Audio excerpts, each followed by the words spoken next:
आज का हमारा टॉपिक रहेगा जवाहरलाल नेहरू, जो फर्स्ट ग्रेड स्कूल व्याख्याता के अकॉर्डिंग सेकंड ग्रेड और हर एक एग्ज़ाम में ये आते हैं, क्योंकि ये प्रधानमंत्री रह चुके हैं भारत के। तो इनका जन्म, इससे पहले मैंने जो वीडियो बनाया था वो आपने देखा हो तो ये लाला लाजपत राय का कुछ इसके पॉइंट भी रह चुके हैं, तो वो नेक्स्ट पार्ट में बताऊंगी। आज तो मैं सिर्फ जवाहरलाल नेहरू ही बता रही हूँ। तो जवाहरलाल नेहरू का जन्म 14 नवंबर 1889 को इलाहाबाद, वर्तमान में क्या है प्रयागराज में, यूपी में हुआ था। ये कश्मीरी पंडित थे, यानी कि कश्मीरी निवासी थे। पिता इनके मोतीलाल नेहरू, जिन्होंने उद्देश्य प्रस्ताव प्रस्तुत किया था, आपको पता हो तो। माता स्वरूप देवी, पत्नी इसकी क्या थी, कमला नेहरू। शादी इनकी 1916 में हुई थी। कॉलेज की शिक्षा ट्रिनिटी कॉलेज लंदन में हुई थी तथा लॉ की डिग्री कैम्ब्रिज विश्वविद्यालय से इंग्लैंड में ये 7 साल रहे थे। कौन रहे थे, जवाहरलाल नेहरू। इनकी जो प्रारंभिक शिक्षा थी ना, ये अमीर घराने से थे, इसलिए इनकी प्रारंभिक शिक्षा अपने ही घर पे अच्छे जो टीचर बुला के की थी, अपने घर पे ही हुई थी। विदेश से भारत ये आए थे 1912 में, जिस तरह महात्मा गांधी आए थे ना, उसी तरह ये भी आए थे। फिर 1917 में होम रूल लीग में ये शामिल हो गए। 1917 में इनकी बेटी कौन थी, प्रियदर्शनी का जन्म हुआ। इसका नाम जो हम पता है आपको, भारत की प्रथम महिला प्रधानमंत्री रही इंदिरा गांधी, और राहुल गांधी उनके पोते हैं। 1920 में असहयोग आंदोलन में भाग लिया। 1921 में प्रथम बार जेल गए और ये लगभग 9 बार जेल जा चुके हैं। कितनी बार, 9 बार। 1923 में कांग्रेस के महासचिव नियुक्त हुए।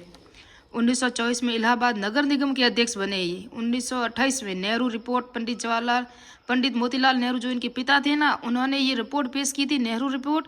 इसका इन्होंने विरोध किया था। जो गर्म दल के नेता थे ना, सब ने किया था, क्योंकि इन्होंने डोमिनियन स्टेट की मांग की थी। जबकि जवाहरलाल नेहरू क्या कह रहे थे, अब हमें पूर्ण स्वराज चाहिए, अब हमें डोमिनियन स्टेट नहीं चाहिए, हमें पूर्ण स्वराज यानी कि पूरी आज़ादी चाहिए, ये इनकी मांग थी। फिर इनके बाद आज पता है आपको, इलाहाबाद और ये जो 23-24 में इन्होंने, देखो स्वराज पार्टी अलग से बनी थी। असहयोग आंदोलन और चोरा चोरी कांड हो गया, उसके बाद स्वराज पार्टी बनी थी, क्योंकि महात्मा गांधी जेल चले गए थे, तो उस तरह से बनी थी वो। वेरी इंपॉर्टेंट है, 1929 में लाहौर में कांग्रेस का वार्षिक अधिवेशन हुआ था और वहाँ अध्यक्ष भी बने और पूर्ण स्वराज की मांग की थी। इन्होंने पूर्ण स्वराज की जो मांग की और प्रस्ताव पारित किया था, वो लाहौर अधिवेशन में किया था, जिसकी अध्यक्षता भी पंडित जवाहरलाल नेहरू ने की थी। जबकि स्वराज का जो शब्द का तो बाल गंगाधर तिलक ने किया था, स्वराज मेरा जन्मसिद्ध अधिकार है, आपको पता हो तो। और स्वराज जो मोतीलाल नेहरू ने उद्देश्य प्रस्ताव किए, वहाँ भी बात उठी थी, लेकिन प्रस्ताव यहाँ पारित हुआ था। 26 जनवरी 1930 को लाहौर में जवाहरलाल नेहरू ने भारत का झंडा भी फहराया और आज़ादी दिवस, जब से फिर हमने 26 जनवरी 1950 को आज़ादी दिवस के रूप में मनाने लगे हैं, क्योंकि ये पहले 1930 में बना चुके थे। 1930 में ही सवर्णीय अवज्ञा आंदोलन में गांधी जी की ये बहुत करीब हो गए। कौन, पंडित जवाहरलाल नेहरू। पंडित जवाहरलाल नेहरू है ना, गांधी जी से 20 साल छोटे थे। 1935 में जब भारत शासन अधिनियम आया ना, तब कांग्रेस ने कहा कि हम भी चुनाव में भाग लेंगे, हम भी विधानसभा वगैरह में भाग लेंगे, तो भाग लिया और चुनाव हुए। इसके अंदर महात्मा गांधी और जो जवाहरलाल नेहरू थे ना, उन्होंने बहुत सहयोग किया, लेकिन इन्होंने चुनाव नहीं लड़ा, सपोर्ट बहुत किया था। फिर 1936 और 37 में नेहरू कांग्रेस पार्टी के अध्यक्ष रहे। तो कांग्रेस पार्टी के अध्यक्ष वेरी इंपॉर्टेंट है, 36 और 37 में रहे थे। वेरी इंपॉर्टेंट तो लाहौर अधिवेशन है, ये भी याद रखना। फिर 1941 में गांधी जी ने कहा, मेरा राजनीतिक जो उत्तराधिकारी होंगे ना, वो कौन होगा, जवाहरलाल नेहरू का तो होगा। तो उसको पूरा करीब ले लिए थे गांधी जी ने, इनको अपना करीबी मान लिया था, किसको, पंडित जवाहरलाल नेहरू को। इनका नाम नेहरू क्यों पड़ा, क्योंकि ये नहर के किनारे रहते थे, धीरे धीरे नहर के किनारे रहते हुए इनका नेहरू नाम पड़ गया। और फिर 1942 में भारत छोड़ो आंदोलन में ये गिरफ्तार हो गए और 1945 में इनको रिहा भी किया गया। 1946 में अंतरिम सरकार और स्वतंत्र भारत के प्रथम प्रधानमंत्री, अंतरिम सरकार के प्रधानमंत्री भी ये रहे थे। 1964 तक पीएम बने रहे, मृत्यु तक, जब तक मृत्यु हुई थी ना इनकी, मृत्यु कब हुई वो आप आगे देखेंगे। 1947 में जब कांग्रेस के मतदान हुआ ना, तो सर्वाधिक मतदान किसको, देखो मतदान हुआ अंतरिम सरकार में, तब मतदान तो मिले था सरदार वल्लभ भाई पटेल है ना, उनको सादा मत मिले थे। उसके बाद जेबी कृपलानी को मिले थे, लेकिन गांधी जी के कहने पर पंडित जवाहरलाल नेहरू ने को प्रधानमंत्री बनाया गया और इन्होंने अपना नाम वापस ले लिया था, सरदार पटेल और जेबी आचार्य कृपलानी थे ना वो। फिर इन्होंने योजना आयोग का गठन किया, 3 पंचवर्षीय योजनाओं का शुभारंभ भी किया था उन्होंने।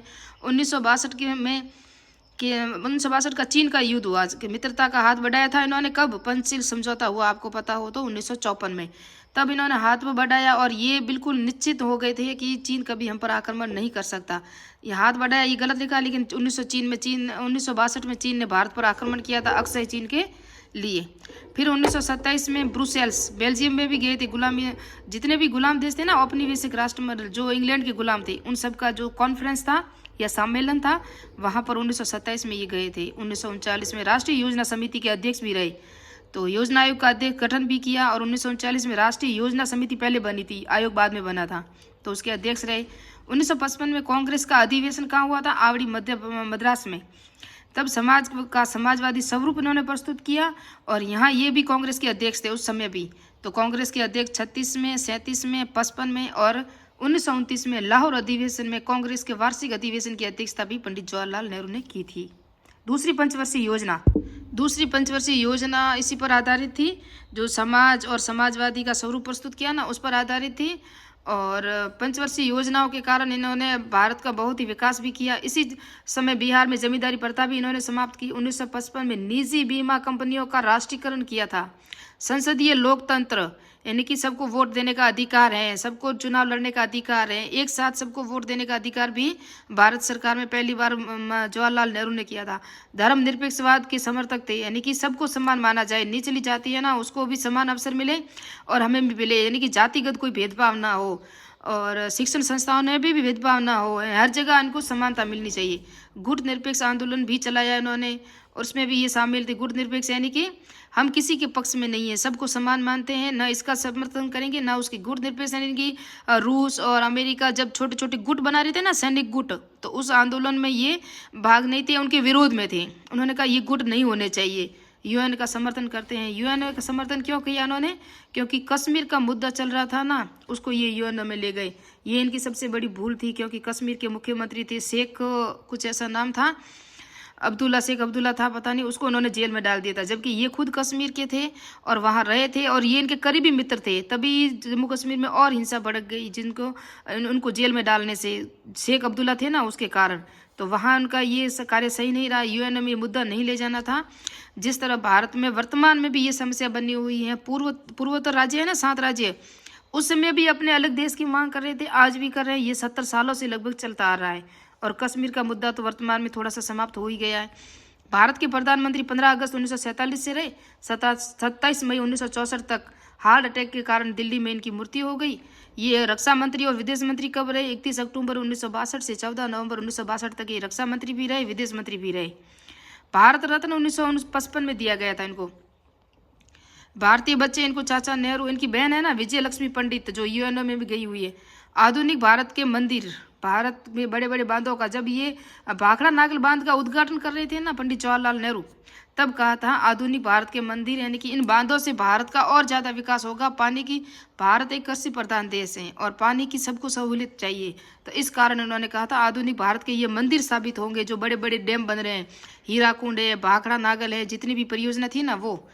Nuclear power, doctor Homi Jahangir Bhabha, ये भी स्थापना इन्होंने की थी लगभग। और इनकी महत्वपूर्ण पुस्तकें कौन कौन सी थी? तो the discovery of India, very most है, पुस्तकें हमेशा एग्जाम में पूछी जाती है।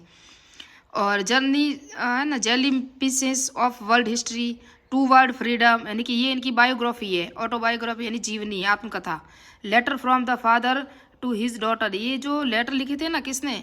जवाहरलाल नेहरू ने अपनी बेटी, कौन प्रियदर्शी कौन थी? इंदिरा गांधी, वो सब इकट्ठा करके एक बुक्स बनाई थी इन्होंने। तो मिलते हैं नेक्स्ट पार्ट में। ये था जवाहरलाल नेहरू की इंपॉर्टेंट जो बातें थी मैंने बताई है।